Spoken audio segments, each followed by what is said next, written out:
गुजरात की भरूच लोकसभा बैठक पर मनसुख वसावा, चैतर वसावा के बाद अब दिलीप वसावा ने भी दावेदारी पेश की है। गुजरात के भरूच की लोकसभा सीट पहले ही देश में चर्चा का विषय है। यहाँ 6 टर्म से विजेता रहे भाजपा के सांसद मनसुख वसावा को 7वीं बार पार्टी द्वारा टिकट दिया गया है। वहीं आम आदमी पार्टी के लोकप्रिय विधायक चैतर वसावा को इंडिया गठबंधन की ओर से चुनाव लड़ाया जा रहा है।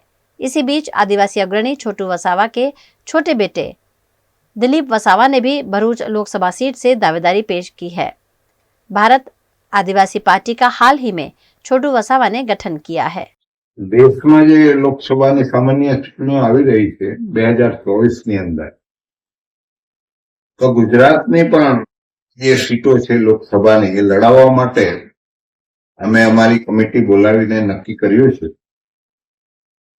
एना भागरूपे हूँ आ पार्टी बाप पार्टी से एनो संरक्षक छूं अने कमिटीए जे निर्णय लीधो छे ए निर्णय आज हूँ अहीं आगळ रजू करूं छुं कि भरूचनी जे लोकसभानी बैठक जे बहुत चर्चामां छे, बधा ज लोकोने बधी ज पार्टीओने रस अहीं बो जामी गयो छे, तो अमे बाप पार्टी तरफथी पण अमारो प्रत्याशी अमे उतारवाना छे ने एनुं नाम छे दिलीपभाई छोटूभाई वसावा।